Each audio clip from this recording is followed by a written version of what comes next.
The automatic doors of St. Catherine's Rural Hospital slide open at 3:47 a.m., and what walks through them defies every law of nature and logic. A lioness. Her golden coat is matted with blood, dark and glistening under the fluorescent lights. She moves slowly, each step deliberate, her swollen belly scraping the sterile white floor. Her amber eyes sweep across the empty waiting room, searching, desperate, pleading. Behind the reception desk, night nurse Sarah Chen freezes, her coffee cup suspended halfway to her lips. The lioness's gaze locks onto hers. Not predatory, not threatening, begging. The great cat takes another trembling step forward. A trail of crimson follows her across the linoleum. Her breathing comes in shallow, ragged gasps. She stops 10 feet from the desk, lowers herself to the ground with a sound that's half growl, half whimper, and places her massive head on her paws. Waiting. What happens in the next 14 hours will test the limits of compassion, challenge everything Sarah thought she knew about the boundaries between species, and culminate in a gift so profound it will leave the entire medical staff in tears. But first, she has to make an impossible choice. Follow protocol and call animal control, or trust the desperate plea in those amber eyes. Sarah Chen has been a night nurse at St. Catherine's for 6 years. The small hospital sits on the edge of Kenya's Laikipia Plateau, where the boundary between human civilization and wild Africa blurs into a patchwork of farmland, conservation areas, and ancient migration routes. She chose this posting specifically because of that wildness. The way you could hear lions calling in the distance during night shifts, the occasional elephant crossing the road outside, the sense that the modern world hadn't quite conquered this place yet. But in 6 years, nothing has ever walked through those doors. Tonight started like any other. She'd arrived at 11 p.m. for the graveyard shift, relieving Marcus, the evening nurse, who'd reported it as dead quiet. Only 3 patients, all stable.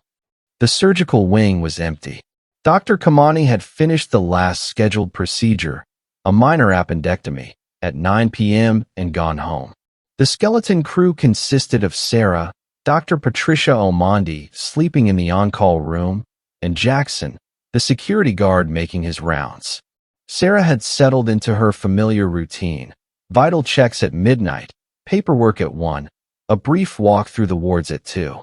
By 3, she was back at reception, brewing her 3rd cup of Kenyan coffee, half watching a wildlife documentary on her phone with the volume low. The irony isn't lost on her now. The documentary was about lion conservation. The automatic doors are still open. Cool night air rushes in, carrying the scent of dust and acacia and something else, the copper iron smell of blood. The lioness hasn't moved. She lies on the floor, her sides heaving, watching Sarah with an intensity that bypasses every rational thought and speaks directly to something more primal. Her ears are pinned back, not in aggression, but in submission, in pain. Sarah's nursing training kicks in before her fear can fully form. She's assessing the labored breathing, the blood loss, the distended abdomen, the way the lioness's pupils are slightly dilated despite the bright lights. She's in shock. She's hemorrhaging. And she's heavily pregnant. Sarah's hand moves toward the phone. Protocol says call the Kenya Wildlife Service. Call animal control. Evacuate the building. This is a wild predator, unpredictable, dangerous. But the lioness makes a sound, low, guttural, heartbreaking. It's not a growl. It's a plea. Sarah has heard that sound before. Not from a lion, but from dozens of women in labor, frightened women who came to the hospital alone, who had nowhere else to go, who were asking, begging, for help. The phone stays on the receiver. Okay, Sarah whispers, more to herself than to the lioness. Okay. She moves slowly, deliberately, keeping her hands visible. She steps out from behind the reception desk. The lioness tracks her movement, but doesn't rise, doesn't tense, doesn't run. 15 feet between them. 10 feet. Sarah drops to a crouch, making herself smaller, less threatening. Her heart hammers against her ribs, so hard she's certain the lioness can hear it. 5 feet. Close enough to see the wound now. A deep gash along the lioness's left flank, still bleeding steadily. Close enough to see the scars crisscrossing her body, old and new. Close enough to see the way her belly contracts, a ripple moving across her tawny skin. Contractions. She's in labor. You came here to give birth, Sarah breathes. You came here for help. The lioness blinks slowly. In the wild, among her own kind, it's a gesture of trust. Sarah makes a decision that will either save lives or end her own. She stands and walks to the supply closet, moving with careful slowness. The lioness's eyes follow, but her body remains still. Sarah pulls out towels, gauze, antiseptic, a stethoscope. Her hands are steady despite the adrenaline flooding her system. Then she does something that defies every instinct. She picks up the phone and calls the on-call room. Dr. Omondi, she says when the groggy voice answers. I need you in reception immediately. We have a patient in critical condition. Vital signs. Hemorrhaging, in active labor, going into shock. I'm coming down. Prep or 2 and Doctor. Sarah's voice is steady, calm. The patient is a lioness. Silence on the other end. Then, Sarah, if this is some kind of... I'm not joking. There's a lioness in our reception. She's bleeding out, and she's about to give birth. I need you down here now. Another pause. Then the click of the phone disconnecting. 30 seconds later, Sarah hears rapid footsteps in the hallway. Dr. Patricia Omondi appears in scrubs, her short gray hair uncombed, glasses slightly askew. She stops dead when she sees the lioness. Sweet merciful, she cuts herself off. Her physician's training overrides her shock within seconds. How long has she been here? For minutes. Deep laceration to the left flank. Active contractions approximately 3 minutes apart. Signs of hypovolemic shock. Patricia approaches slowly, her eyes never leaving the lioness. We should call KWS. We're not equipped. By the time they get here, she'll be dead. And so will her cubs. The lioness makes that sound again. Both women freeze. Patricia meets Sarah's eyes across the reception area in that moment. An unspoken understanding passes between them. They've both taken the same oath, even if it was meant for a different species. First, do no harm. All right, Patricia says quietly. Let's stabilize her and assess the situation. But Sarah, if she shows any aggression, any at all, we evacuate immediately, understood? Understood. What neither of them says aloud is that if this goes wrong, there will be no time to evacuate. Patricia kneels slowly, 6 feet from the lioness, and speaks in the same calm voice she uses with frightened patience. Hey there, Mama. We're going to help you, but you need to trust us. The lioness's ears twitch forward. Listening. Sarah brings the supplies closer. Her hands don't shake as she soaks gauze and antiseptic. Years of nursing in crisis situations have trained her body to function even when her mind is screaming that this is insane. I'm going to examine the wound, Patricia says, still in that steady voice. Sarah, be ready to move if she reacts. The doctor reaches out slowly. Her hand hovers over the lioness's flank. The great cat's muscles tense, a low rumble building in her chest. Patricia freezes. The rumble fades. She tries again. This time, when her fingers touch the blood-matted fur, the lioness only flinches. Patricia works quickly, gently probing the wound. It's deep but clean. Looks like a horn wound. Buffalo, maybe. She's lost a lot of blood, but the bleeding is starting to slow. She glances at the swollen belly. The cubs are moving. I can see them. Another contraction ripples across the lioness's abdomen. She groans, a sound so human in its anguish that Sarah feels tears prick her eyes. We need to get her somewhere more appropriate than the reception floor, Patricia says. Can she walk? As if in answer, the lioness struggles to her feet. She sways, trembling with effort, but remains standing. The surgical suite is too small, Sarah says. But the physical therapy room, it's open, ground floor, and we can seal the door. Do it. I'll wake up the rest of the staff. We're going to need help. Sarah moves toward the hallway, and the lioness follows. The trust is so immediate, so complete, that it takes Sarah's breath away. This wild predator, this apex hunter, is following a human through a hospital because somehow, impossibly, she understands that this is safety. The walk down the corridor is surreal. Sarah's footsteps echo on the linoleum. Behind her, the soft padding of massive paws and the wet sound of blood dripping. The fluorescent lights flicker overhead, casting strange shadows. When they reach the physical therapy room, Sarah opens the door and steps inside. The lioness pauses at the threshold, her nostrils flaring as she scents the air. Then she walks in and immediately lies down on the padded mats, as if she's done this before, as if she understands exactly where she is and why. Sarah quickly pulls yoga mats and cushions into a makeshift nest. The lioness watches, her breathing labored, as Sarah arranges them into something approximating a den. "You're safe now," Sarah whispers, though she has no idea if it's true. "We're going to help you and your babies." The lioness closes her eyes.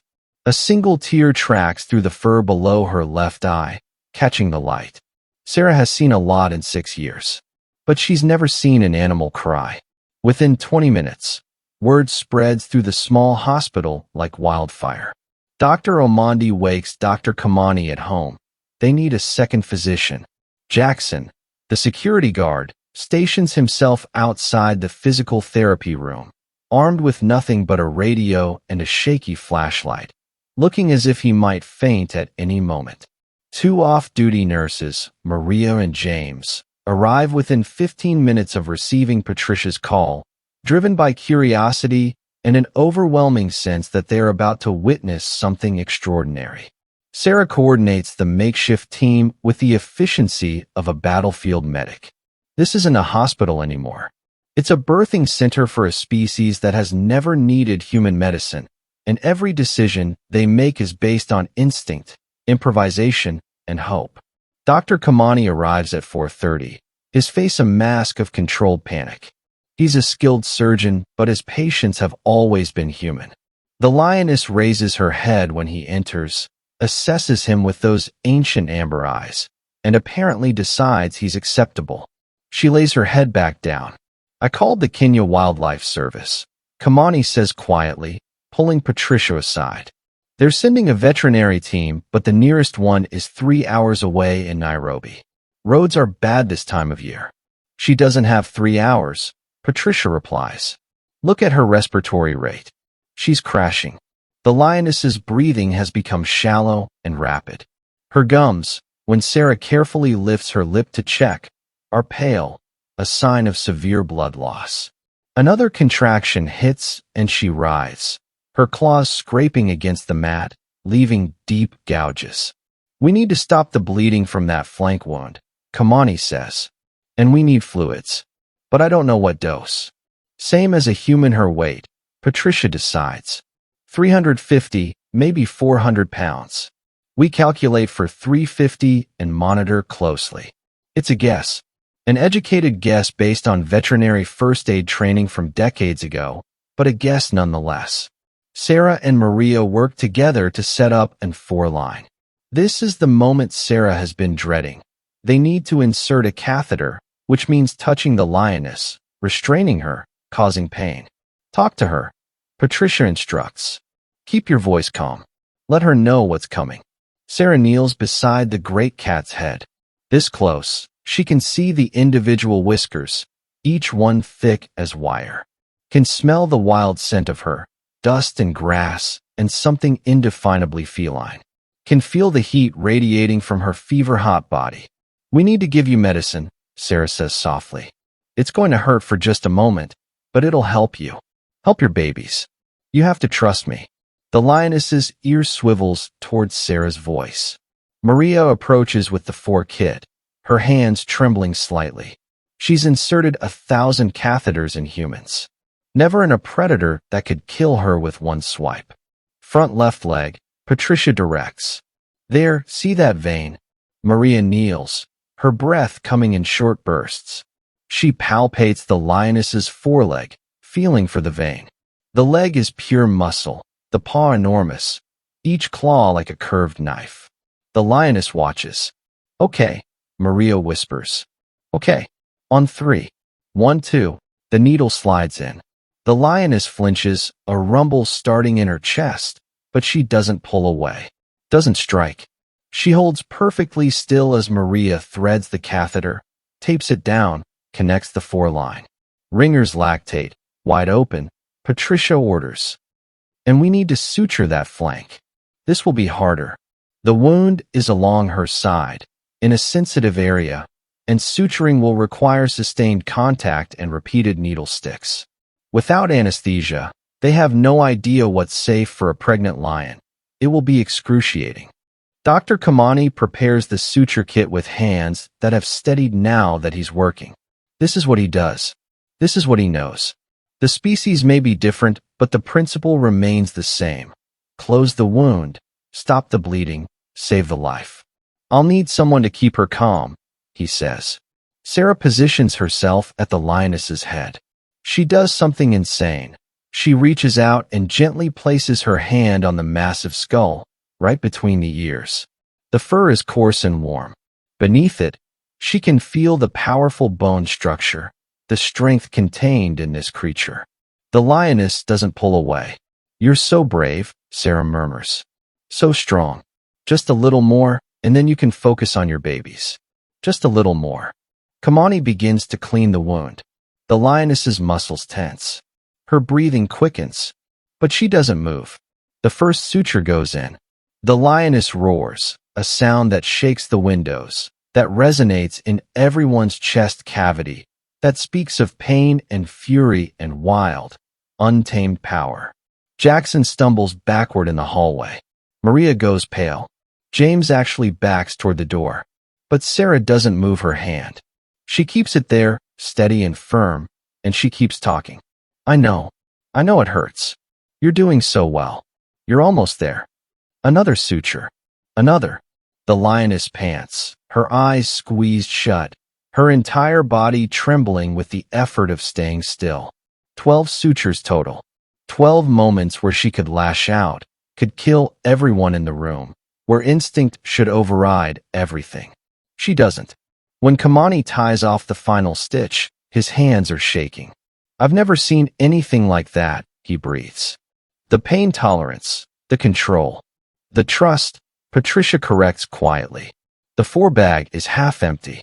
Color is starting to return to the lioness's gums. Her breathing, while still labored, is more regular. But her belly is contracting more frequently now. Every 2 minutes. Labor is progressing, Patricia observes. "We need to prepare for delivery." "Sarah, have you ever attended an animal birth?" "I grew up on a farm. Helped with cattle, goats. Never anything like this."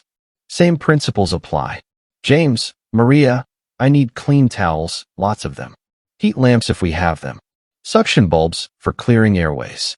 Scissors for umbilical cords." The team mobilizes. Within minutes, the physical therapy room has been transformed into a delivery suite. Heat lamps borrowed from the NICU stand ready. Stacks of surgical towels wait on a rolling table. The lights are dimmed to something less harsh, more den-like.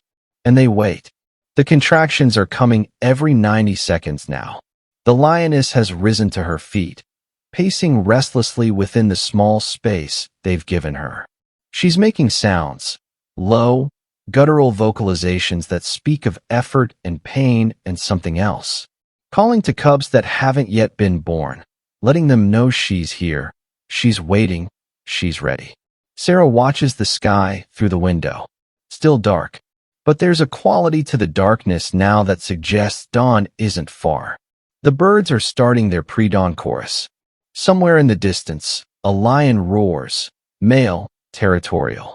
The lioness freezes. Her head swings toward the window. She answers with a roar of her own, weaker but defiant. Her pride, Patricia says. "They're looking for her. Will they come here?" James asks nervously. "Not likely. Lions avoid human structures. But she knows they're close. The lioness circles the makeshift nest, pawing at the mats, rearranging them with her teeth. Ancient instincts preparing for new life. Then she stops. Her entire body goes rigid. "Here we go," Patricia says. Everyone ready? The first cub begins to crown. What happens next unfolds in a blur of motion and emotion that will replay in Sarah's mind for years to come. The lioness lies down, her body straining with each contraction. The cub emerges slowly, too slowly. It's wrapped in the amniotic sac, not moving. Patricia moves immediately, her hands gloved, her movements sure. She helps ease the cub free, tears open the sac, clears the tiny mouth with the suction bulb. Nothing. The cub is limp, gray-tinged, not breathing. Patricia works quickly, rubbing the small body vigorously with a towel, stimulating circulation, trying to trigger that first breath. The lioness watches, her eyes wide, making that heartbreaking vocalization again. "Come on," Patricia mutters. "Come on, little one." She tilts the cub's head back, clears the airway again, rubs harder. Still nothing. Sarah's heart is breaking. After everything, after all this trust and courage, the cub gasps. A tiny, mewling cry. Its sides heave, and it draws its first breath of air. The lioness makes a sound, low, rumbling, suffused with relief. She reaches out with her massive head and nuzzles the cub gently toward her belly. "One down," Patricia says, her voice rough with emotion. "How many more?" As if in answer, another contraction seizes the lioness. The second cub comes faster, healthier. It emerges squirming and vocal, already crying for its mother. The lioness immediately begins cleaning it, her rough tongue stripping away the membrane, stimulating blood flow. Third cub. Fourth. By the time the fifth and final cub arrives, dawn is breaking. Golden light streams through the windows, illuminating the scene. A wild lioness lying exhausted on yoga mats in a rural hospital, surrounded by humans she should fear, cleaning 5 perfect cubs. For golden like their mother. One white as snow. The white cub is smaller than the others, weaker. It struggles to find a nursing position, pushed aside by its larger siblings. The lioness keeps nudging it back, keeps trying to help, but the cub is fading. Sarah sees it happening. She's seen it in livestock. The runt, the weak one, sometimes they just don't make it. But not today. She scoops up the white cub gently. It's so small it fits in her 2 hands. Its eyes are still sealed shut, its ears tiny folded triangles. It's barely moving. "What are you doing?" Maria asks. "Supplemental feeding. We need formula. Warm. And we need it now." James runs to the supply room. Returns with infant formula meant for human babies. "It'll have to do." Sarah fills a small bottle, tests the temperature on her wrist, muscle memory from her own children, years ago. She settles into a chair and cradles the white cub like a human infant. The lioness watches intently but doesn't interfere. Somehow impossibly, she seems to understand. Sarah touches the nipple to the cub's mouth. It doesn't respond. She tries again, squeezing a drop of formula onto its tongue. The tiny pink tongue moves. The mouth latches, and the white cub begins to nurse. The lioness makes a sound unlike any she's made before, soft, almost purring, filled with something that sounds remarkably like gratitude. The hospital is in chaos. Word has spread beyond the staff to the small community surrounding St. Catherine's. A crowd has gathered outside. Farmers, shopkeepers, school children on their way to morning classes, all pressing against the windows, trying to catch a glimpse of the miracle inside. Jackson has called for backup. 2 more security guards arrive to help manage the crowd. The local police show up, not sure whether to be concerned about public safety or just curious like everyone else. And the Kenya Wildlife Service is still 2 hours away. Inside the physical therapy room, an uneasy peace has settled. The lioness rests on her side, the 4 golden cubs nursing vigorously. Sarah sits in the corner, still bottle feeding the white cub every 20 minutes. It's gaining strength slowly, its movements becoming more deliberate, its cries louder. Dr. Omondi monitors the lioness's vitals. Heart rate still elevated but improving. Temperature coming down. The sutures are holding. The bleeding has stopped. She's stable, Patricia announces. Against all odds, she's stable. Dr. Kamani paces near the door. KWS will want to transport her. Maybe to a sanctuary, maybe back to the wild, depending on her condition. She's not ready to be moved, Patricia says firmly. Not for at least 24 hours. We can't keep a wild lion in a hospital for 24 hours. We already have. The argument is interrupted by a commotion outside. Raised voices. Someone shouting. Jackson appears in the doorway, looking apologetic. There's a man here. Says he's a conservationist from the Laikipia Wildlife Forum. Demanding to see the lioness. Tell him. But the man is already pushing past Jackson. He's tall, weathered, with the sun-darkened skin of someone who spends more time outdoors than in. His eyes immediately find the lioness and her cubs. Do you have any idea what you've done? He demands. Patricia stands, placing herself between the man and the lioness. Saved a life. 5 lives, actually. You've interfered with a wild animal. That lioness is from the Laikipia Pride. She's a critical breeding female. We've been tracking her for 2 years. Then you know she was injured. Injuries are part of wildlife. She needs to be returned to her pride immediately. The lioness has gone tense, her ears back.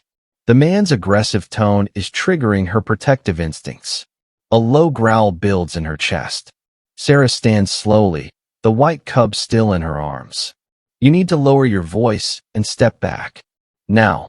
The man glances at her, seems to notice the cub for the first time. His expression changes. That's a white cub. Yes. In the wild, white cubs don't survive. The pride rejects them. They're too visible to predators. He stops. Understanding dawns. That's why she came here. The room falls silent. She was injured by a buffalo, he continues, his voice quieter now. We documented it 3 days ago. She was with the pride then. We expected her to die or recover on her own. But she was pregnant. And she must have known, he shakes his head. Lions don't think like that. They can't plan, can't reason. Can't they? Sarah asks quietly. The man, he introduces himself as David Kariuki, chief conservationist for the region, stares at the scene before him. A lioness who walked into a hospital, who trusted humans to heal her, to help her give birth, to save the cub that her own pride would have abandoned. I've studied lions for 20 years, he says finally. I've never seen anything like this. None of us have, Patricia agrees. David approaches slowly, respectfully. He kneels near the lioness, but keeps a careful distance. Hey, Mama. You are full of surprises, aren't you? The lioness's growl fades. She seems to recognize him. His scent, perhaps, or something in his voice. He's not a threat. The KWS team will want to dart her for transport, David says. Standard procedure. Absolutely not, Patricia snaps. She's just been through major trauma and delivery. Anesthesia could kill her. Then what do you suggest? We can't keep her here indefinitely. Why not? Sarah asks. For a few days, at least. Until she's stronger. Until the cubs are more established. This is a hospital, not a wildlife sanctuary. Today it's both. David looks around the room. At the makeshift den. At the medical equipment repurposed for veterinary use. At the staff who've been up all night fighting for a patient they never expected. At the white cub nursing from a bottle in Sarah's arms. All right, he says finally. I'll talk to KWS. Convince them to give us 48 hours. But after that, she goes back to the wild. And that white cub comes with us, Sarah says. The words surprise even her. We'll raise it. Release it when it's old enough. Sarah, you're a nurse, not a wildlife rehabilitator. Then I'll learn. The lioness makes that sound again, soft, almost purring. Her eyes are on Sarah and the white cub. And in that gaze is something so clear, so unmistakable, that everyone in the room feels it. Trust. Gratitude. Permission. The KWS team arrives at noon. 3 veterinarians, 2 rangers, and a transport vehicle equipped with a cage large enough for the lioness and her cubs. They're professional, efficient, and initially dismissive of the hospital staff's concerns. That changes when they examine the lioness. Dr. James Mwangi, the lead KWS veterinarian, does a thorough assessment. He checks the sutures, the foresight, listens to her heart and lungs, observes the nursing cubs. His expression shifts from skeptical to impressed to awed. "The suture work is exceptional," he says to Kamani. "And you did this without sedation?" "She let us." "That's impossible. I have 12 staff members who will testify otherwise." Dr. Mwangi examines the white cub, now sleeping contentedly in a makeshift incubator fashioned from a cardboard box and heat lamp. "This one wouldn't have survived in the wild. You know that, right? The pride would have killed it or driven the mother away for defending it." "We know," Sarah says. "And you understand the commitment required to hand-raise a lion cub? The feeding schedule, the medical care, the eventual release protocol?" "I understand." Dr. Mwangi studies her for a long moment. Then he nods. "I'll submit the paperwork for a special rehabilitation permit. You'll need to work with us closely. Weekly check-ins, monthly assessments. And when the cub is 18 months old, we'll discuss reintegration." "Agreed." As for the mother, he looks at the lioness, who's watching this entire exchange with alert eyes. "She's stable enough for transport, but I'd recommend waiting until tomorrow morning. Let her regain more strength. The stress of moving her now could cause complications." Patricia allows herself a small smile. "I concur. We'll leave a team member here overnight. Transition her tomorrow at dawn. David, you'll coordinate." David Kariuki nods. "Already planning the release site. There's a protected area about 40 kilometers north where she can rejoin her pride without human interference." "Will they accept her back?" Maria asks. "After she's been gone this long, had contact with humans?" "Lions aren't pack animals like wolves," David explains. "The social structure is more fluid. She's a proven hunter and breeder. The pride will take her back." What he doesn't say, but everyone thinks, is whether the pride will accept the 4 golden cubs, born outside the den, touched by human hands, smelling of antiseptic and hospitals instead of wild grass and blood. Evening settles over St. Catherine's Hospital. The crowd outside has finally dispersed, though a few dedicated onlookers remain, taking photos through the windows. The local news has picked up the story. By nightfall, it will be national news. By morning, international. Sarah sits in her chair, the white cub asleep in her lap. She's named her Snow, though she hasn't told anyone yet. Naming an animal you're supposed to release feels like tempting fate, like getting too attached. She's already attached. The lioness has slept most of the afternoon, exhausted from the ordeal. The golden cubs nurse and sleep and nurse again, following the timeless rhythm of newborns everywhere. The KWS veterinarian, a young woman named Alice, monitors them all with quiet efficiency. Dr. Omondi appears with a tray of food. "You need to eat." "I'm fine." "Sarah, you've been awake for 19 hours. You've bottle-fed that cub 8 times. You need to eat, and then you need to sleep." "I can sleep when." The lioness raises her head. She's looking directly at Sarah.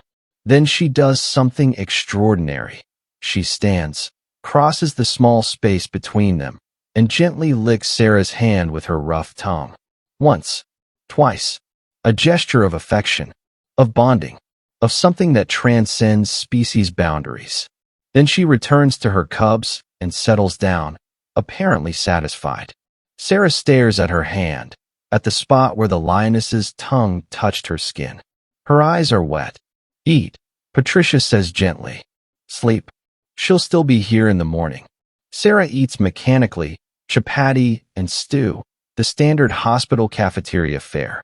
Then she curls up on a mat in the corner of the room, Snow the white cub nestled against her chest, and falls into a dreamless sleep. When she wakes 3 hours later for the next feeding, she finds that someone has covered her with a blanket. The lioness is awake, watching her with those ancient amber eyes, protecting her.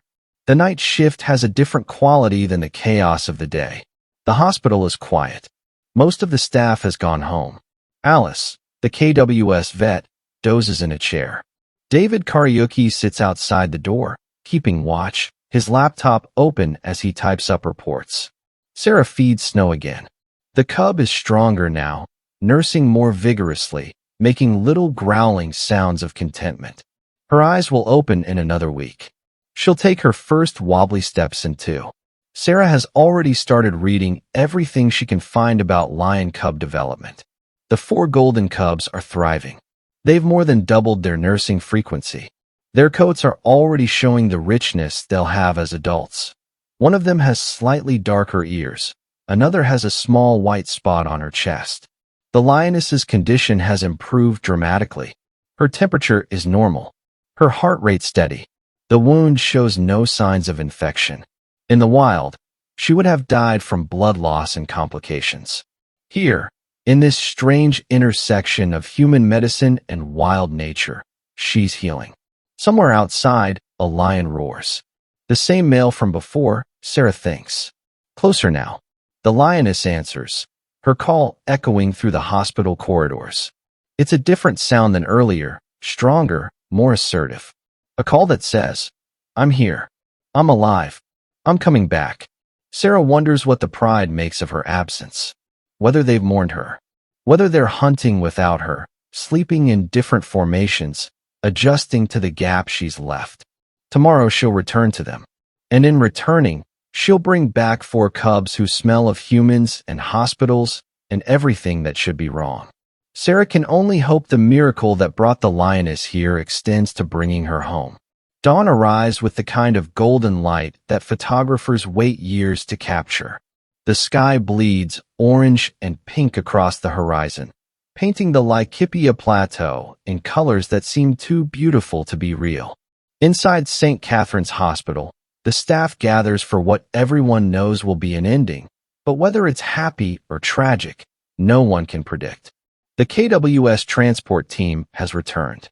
The cage sits on a modified flatbed truck outside, its door open and waiting. Dr. Mwangi conducts a final examination of the lioness while Sarah watches, Snow cradled against her chest. Heart rate excellent, respiratory rate normal, wound healing beautifully.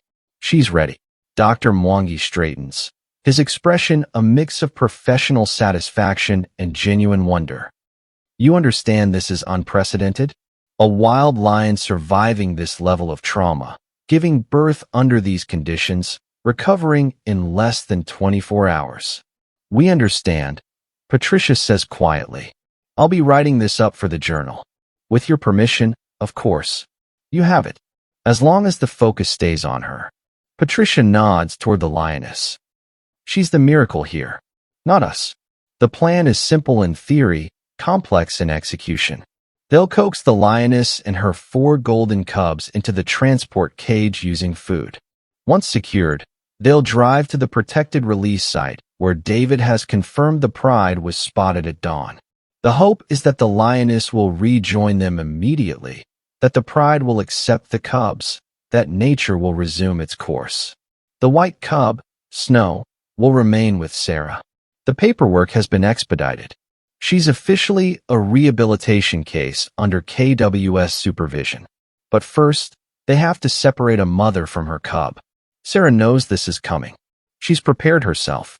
She's read the literature, talked to David about the psychology of lion mothers, understands that in the wild, not all cubs survive, that lionesses sometimes abandon weak young. Knowing doesn't make it easier. She carries Snow to where the lioness rests with her golden cubs. The great cat's eyes track her movement. Sarah kneels, placing Snow gently beside her siblings. She's yours, Sarah whispers. She'll always be yours. But I'm going to take care of her. Make sure she grows strong. And someday, when she's ready, we'll bring her back to the wild. I promise. James spoke up. But how do we explain the timing? 7 lions, all responding together at almost the exact moment Coda's condition stabilized. Patricia's expression grew thoughtful. That's where we move from science into, let's call it informed speculation. Pride animals have social coordination mechanisms that we don't fully comprehend.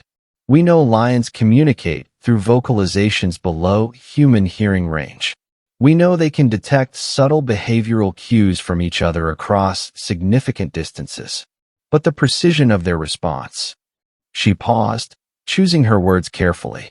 There's a gray area in animal cognition research, a space where verifiable scientific observation meets phenomena we can't yet explain with our current understanding. The synchronized response you witnessed falls into that gray area. You mean it's unexplained, Linda said.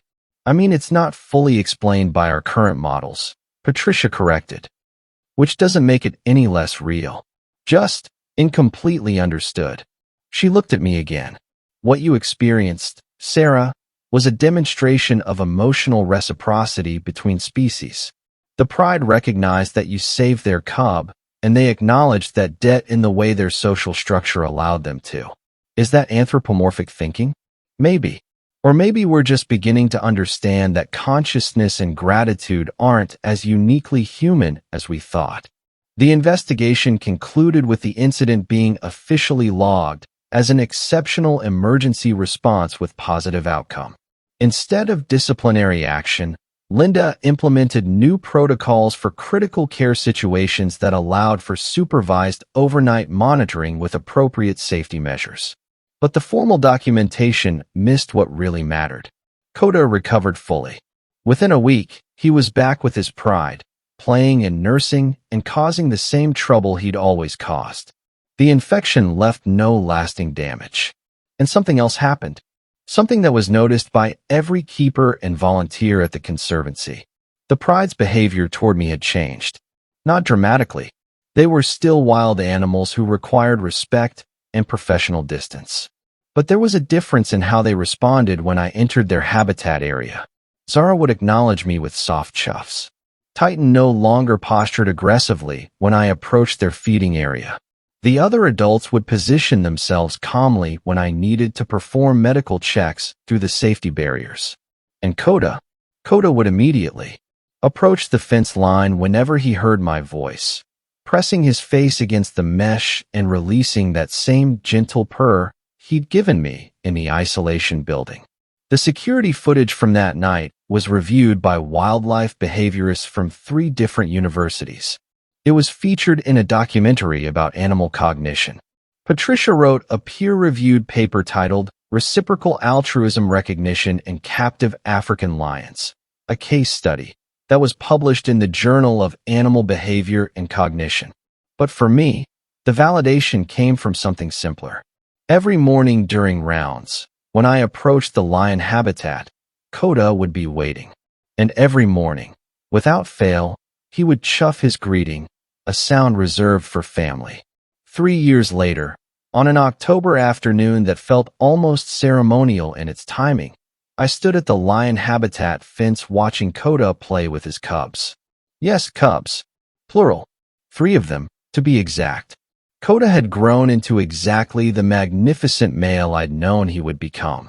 At 3 years old, he was the largest lion in the pride, with a developing mane that was still filling in but already promised to rival his father's. He was gentle with his offspring in a way that surprised even our most experienced keepers, engaging in play behavior that male lions typically don't exhibit. The Conservancy had achieved something remarkable that year.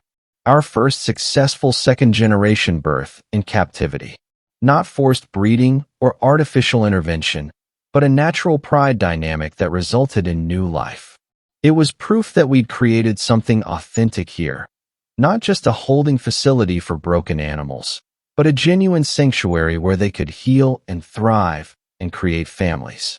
The story of that night 3 years ago had spread far beyond Oak Ridge. National Geographic's online platform featured it in a series about human-animal bonds.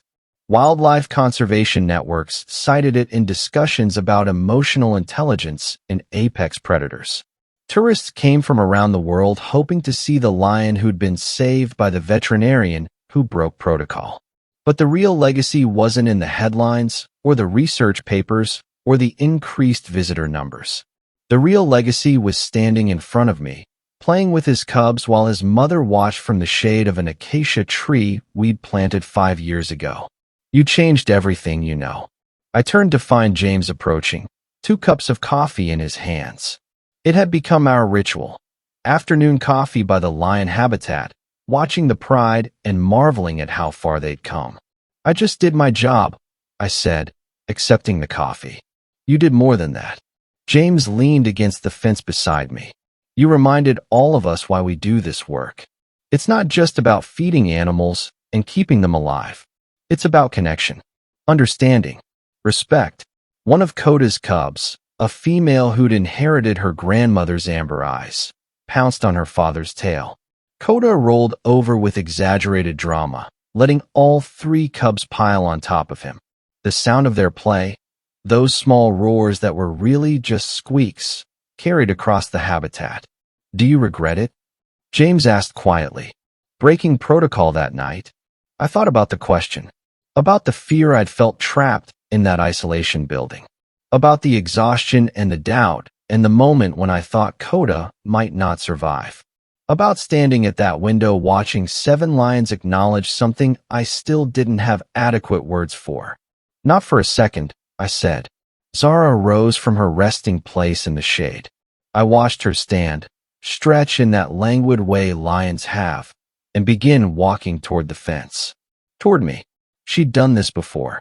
Not every day, but occasionally, as if she needed to check in, to maintain some connection that had been forged that night. She reached the fence line and sat, her massive body settling with the weight and presence of a creature who'd survived trauma, healed, and found peace.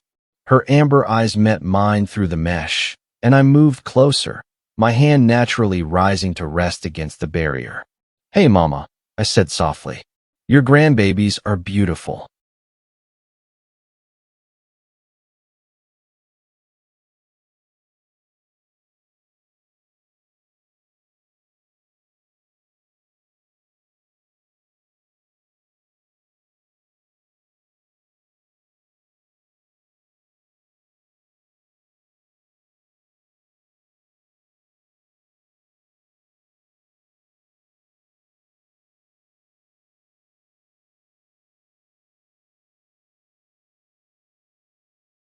Zara released a soft chuff.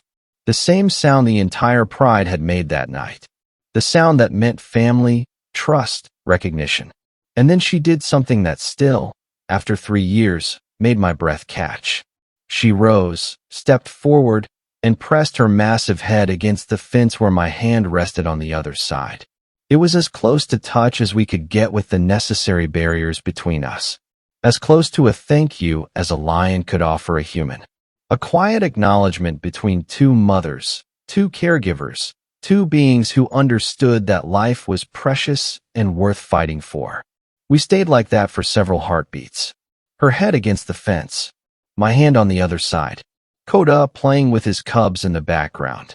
The afternoon sun casting golden light across the habitat. This was the moment I'd been waiting for. The full circle ending to a story that had begun with a dying cub and a rule-breaking veterinarian who loved too much to walk away. Thank you, I whispered to her, knowing she couldn't understand the words, but hoping she understood the emotion behind them. Thank you for trusting me, for letting me be part of your family, even for just one night. Zara pulled back slowly and returned to her spot in the shade.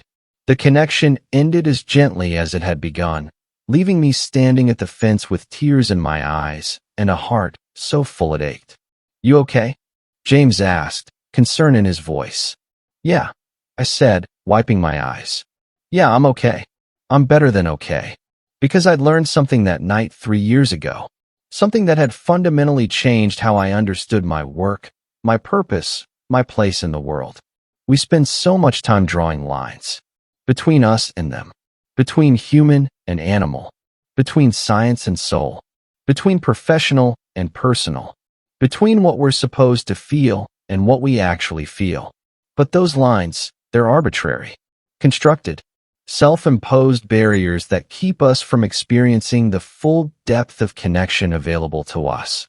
That night taught me that compassion is a language every living being understands. Love doesn't need translation. It doesn't require shared vocabulary or even shared species. It just requires presence, effort, and the willingness to risk everything for something that matters. Coda survived his pneumonia and grew into a magnificent lion. But I was transformed. I learned that sometimes the most important rules to break are the ones that keep us from being fully human. That professional boundaries, while important, shouldn't prevent us from recognizing and acting on the fundamental truth that all life is connected. That mothers, whether human or lion, share a universal language of love, protection, and gratitude. And that when you give everything to save a life, you receive something back that changes your own forever. Not recognition or fame or scientific papers, though those came too. You receive the knowledge that you were present for a moment of grace, that you witnessed and participated in something larger than yourself, that you were brave enough to step across the lines we draw and discover that on the other side, there's not danger or chaos, but connection. The sun was beginning to set over Oak Ridge, painting the California hills in shades of amber and gold. The same colors as the eyes of the lions who'd taught me what it meant to be truly seen, truly acknowledged, truly understood across the species barrier. Coda's cubs would grow up in this sanctuary. They'd never know the concrete cages and cruelty their grandparents had endured. They'd learn that humans could be trustworthy, that barriers could mean safety rather than imprisonment, and that love could exist even between predator and prey. And every morning, when I came to work, Coda would be waiting at the fence to greet me with his chuff of recognition. Some people might call that conditioning, learned behavior, Pavlovian response. But I knew better. I knew it was gratitude, memory, a bond forged in the darkest hour before dawn when a dying cub fought for life, and his entire pride stood vigil over the human who refused to let him go. That bond would last the rest of my life. And theirs. Come on, James said, pulling me from my thoughts. Shift's over. Time to go home. I took one last look at the pride. At Coda playing with his cubs. At Zara watching over her family with the calm confidence of a matriarch who'd overcome impossible odds.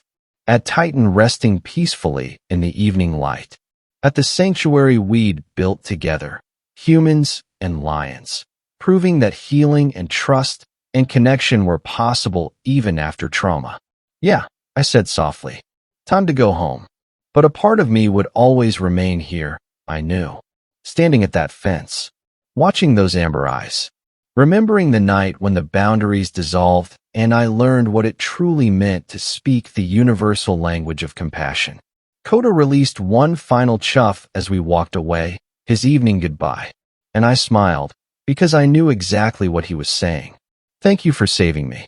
Thank you for seeing me. Thank you for loving me enough to break all the rules. And my silent response carried on the evening breeze across the habitat. Thank you for saving me too, little one. Thank you for teaching me that love is the only rule that truly matters. The video ends with footage of the pride together, Coda, Zara, Titan, and 3 tiny cubs tumbling over each other in play. The sun sets over Oak Ridge Conservancy, casting long shadows across the habitat. And somewhere in the distance, if you listen carefully, you can hear the soft chuffing of lions greeting the night. Family, trust, recognition, love, the universal language spoken by every living creature brave enough to listen.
The lioness makes a sound.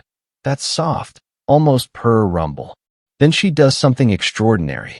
She lies down at the fence, presenting her side to Sarah, showing the scar from the wound they sutured.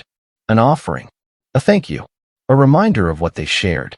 Snow is frantic now, pawing at the fence, crying for her mother. And Sarah has to make a choice. The fence is locked, but she has the key. She could open it, could reunite them, could let nature take its course. But Snow isn't ready.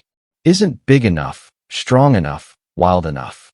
At 4 months, she'd be vulnerable in the pride. Might be rejected. Might not survive. Sarah's hand hovers over the lock. The lioness watches. Waiting. Not demanding. Just waiting. I'm sorry, Sarah whispers. She's not ready. Just a little longer. I promise. The lioness holds her gaze for a long moment. Then she stands, gives Snow one last long look, and melts back into the darkness. Snow cries after her, heartbreaking, desperate sounds. Sarah gathers the cub in her arms, holding her close while she trembles and whimpers. I know, baby. I know. But you'll see her again. When you're ready. When it's time. But that night, for the first time since taking Snow in, Sarah wonders if she's doing the right thing. If keeping her is protection or captivity. If love is always enough. The lioness returns. Not that night, but 3 nights later. And then a week after that. And then every few days. She comes to the fence, calls to Snow, lies nearby for hours. Sometimes she brings gifts, a hare, a bird, food for a cub who no longer needs her to provide. David is fascinated. This is unprecedented. A wild lioness maintaining contact with a separated cub over months. She's not maintaining contact with a cub, Sarah interrupts. She's checking on her daughter, making sure she's okay. It's what any mother would do. David doesn't argue. Snow is growing rapidly now. 60 pounds at 5 months. Her baby spots are fading. Her white coat is developing the creamy undertones it will have as an adult. She's practicing hunting skills on everything. Rubber balls, fallen branches, Sarah's shoes. Her roars are getting louder, deeper. And every time her mother visits, Snow's wild side grows stronger. She needs to be with the pride soon, David says during a check-in. 6 to 8 months is the window. After that, reintegration becomes significantly harder. She's only 5 months old.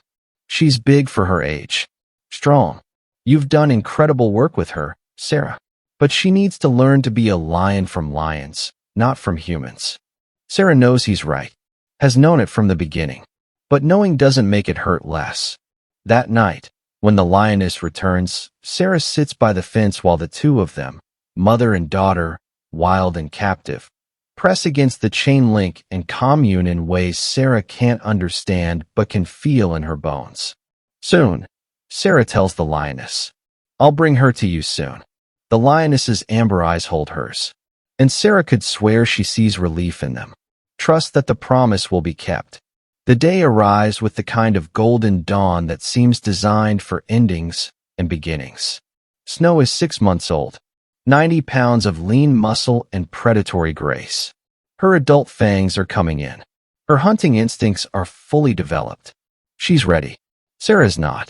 The KWS team arrives at St. Catherine's for the final time. Dr. Mwangi conducts a comprehensive health check. David reviews the release protocol. Alice sets up cameras to document the reintegration. And Sarah holds Snow one last time. The white lion cub, not so much a cub anymore, presses against her, purring loud enough to rattle windows. Sarah scratches behind her ears, memorizing the feel of her fur, the sound of her breath, the weight of her head in Sarah's lap. You're going home, Sarah whispers. To your real mother. Your real family. You're going to run and hunt and be everything you were always meant to be. Snow licks her face with that rough tongue. Once. Twice. Then she pulls away, looking toward the transport cage as if she knows, as if she understands that something important is about to happen. The drive to the release site takes an hour. It's the same protected area where they released Snow's mother 6 months ago. David has confirmed the pride's location. They're at the waterhole, the the same place they were that first day. And the Lioness has been there all morning, waiting. The team positions the transport vehicle as before, far enough not to threaten, but close enough for scent communication. Inside the cage, Snow paces, agitated, excited. Through binoculars, Sarah watches the pride at the waterhole. The cubs, Snow's siblings, are huge now, easily recognizable even from a distance. For golden adolescents play fighting in the shallows while the adults rest nearby. And there, slightly separate from the others, the Lioness stands. Her head is up, her body alert. She's caught Snow's scent on the wind. She knows, David says softly. She's been waiting for this. Dr. Mwangi opens the cage. Last chance to say goodbye. Sarah climbs into the cage with Snow. The young lion nuzzles her, that familiar gesture of affection. Sarah wraps her arms around the powerful neck, feeling the heartbeat, strong and wild. Be safe, she whispers. Be happy. Be everything you're meant to be. And if you ever need help, her voice breaks. We'll be here. Always. Snow pulls away. She looks at Sarah with those amber eyes, her mother's eyes, and Sarah sees understanding there. Gratitude. Love. Then Snow turns and walks out of the cage. The effect on the pride is immediate. The Lioness breaks into a run, crossing the distance between them in seconds. Snow races to meet her, and when they collide, it's with the full force of joy and recognition and reunion. The Lioness sniffs her daughter frantically, checking her condition, confirming her identity, reacquainting herself with the scent she's been tracking for months. Then she begins grooming Snow with vigorous licks, cleaning her, scent marking her, reclaiming her. The 4 golden cubs approach cautiously. They're bigger than Snow, more experienced in the wild. But Snow holds her ground. She's different, white instead of golden, raised by humans instead of the pride. But she's still their sister. The cubs sniff each other. There's a moment of tension. Then one of them, the female with the white chest spot, playfully swats at Snow. Snow swats back. And just like that, she's accepted. The pride surrounds them. The males approach to investigate, determine if this strange white juvenile is a threat. The Lioness positions herself protectively, but doesn't interfere. This is Snow's test. Can she hold her own? Can she communicate in the language of lions? Snow submits to the dominant male, lowering her head, showing respect. He sniffs her, rumbles deep in his chest. Then he turns away. Acceptance. The pride begins to move toward the shade of a large acacia. Snow follows, staying close to her mother, already learning the rhythms of pride movement. She's stumbling occasionally. 6 months of courtyard enclosures haven't fully prepared her for rough terrain, but she's keeping up. The Lioness looks back once. Toward the truck. Toward Sarah. Their eyes meet across the distance. And Sarah sees it clearly in that gaze. Gratitude beyond words. Trust fulfilled. A debt repaid. 2 mothers who worked together to save a cub that neither could save alone. Then the Lioness turns and leads her daughter into the wild. Sarah stands in the courtyard of St. Catherine's Hospital, looking out at the empty enclosure. It's been dismantled now. The fence removed. The climbing structures donated to a local school. The space returned to its original purpose, a quiet courtyard where patients can sit and heal in the sun. But sometimes, at night, Sarah still hears it. A roar in the distance. Close enough to be recognized, but far enough to be truly wild. David sends updates monthly. Snow is thriving. She's fully integrated into the pride. She's learned to hunt. Her white coat, which should have been a disadvantage, actually works in their territory where dry grass and pale earth make her less visible than anyone expected. She's formed a close bond with her sisters, the 4 of them hunting together as a team. And the Lioness, the mother who walked into a hospital bleeding, who trusted humans with everything, leads the pride now. A proven survivor. A breeder who beat impossible odds. A legend in conservation circles. But to Sarah, she's just the patient who changed everything. Patricia finds Sarah in the courtyard. Another pregnant woman just arrived. Bleeding, in labor, no prenatal care. She needs you. Sarah takes a breath. This is her life. This is what she does. Saving lives. Offering help to those who have nowhere else to go. Human or otherwise. I'm coming. She takes one last look at the empty courtyard. At the space where a white lion cub once played. At the fenced line where a wild mother once returned to check on her daughter. And then she goes back to work. The package arrives at St. Catherine's on a Tuesday morning. It's from David Kariuki, and inside is a tablet loaded with recent footage from the Pride. Sarah watches it during her lunch break. The footage shows the Pride at the waterhole. The cubs, no longer cubs, really, but adolescent lions, are practicing hunting techniques on each other. And there, clearly visible even in the grainy trail camera footage, is Snow. She's magnificent, nearly full-grown, her white coat gleaming in the sun. And beside her, pressed against her flank, is something impossible. Two tiny cubs, one white like Snow, one golden. Snow has given birth. The camera captures the moment when the lioness, Snow's mother, the cub's grandmother, approaches. She sniffs the newborns carefully. Then she lies down beside Snow, the 3 generations resting together in the shade. Sarah's tears fall onto the tablet screen, blurring the image. But she doesn't need to see it clearly. She can feel it, the continuation of the story that started with a desperate lioness walking through hospital doors. The story of survival and trust, and the ways compassion echoes through generations. Her phone rings. It's David. Did you see? I saw. Sarah, in all my years studying lions, I've never documented a 3-generation pride with this kind of bonding. The grandmother is actively helping Snow with her cubs, teaching her, protecting her. It's what mothers do, Sarah says softly. What we've always done, what we'll always do. We save each other. There's a pause. Then David says, the white cub, Snow's white cub. If it survives to weaning age, the pride will likely reject it, just like they would have rejected Snow. Sarah knows what he's asking, what he's suggesting. If that happens, she says carefully, you know where to find me. I was hoping you'd say that.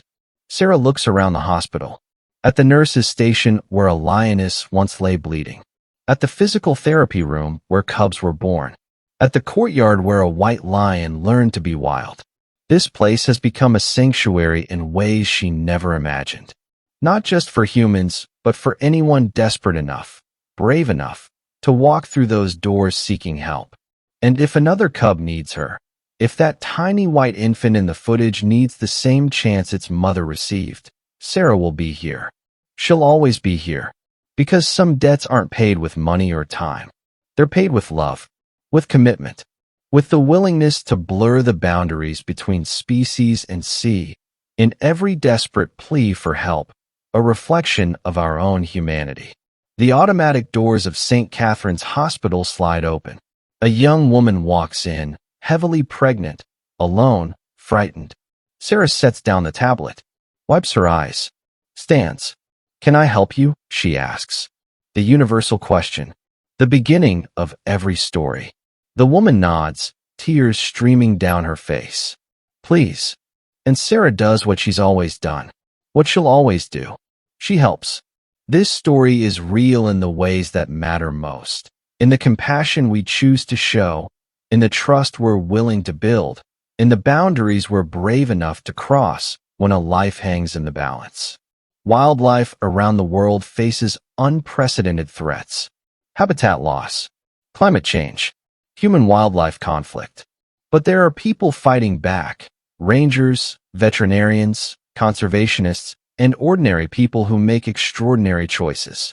If this story moved you, consider supporting wildlife conservation organizations working to protect lions and their habitats. Every donation, every share, every choice to care about species beyond our own makes a difference. Because we're all connected, human and animal, wild and domestic, predator and protector. And sometimes, the most powerful thing we can do is simply open the door when someone desperate walks through it. Whether that someone has 2 legs or 4. Thank you for watching. Please subscribe for more stories of hope, courage, and the unbreakable bonds between humans and wildlife.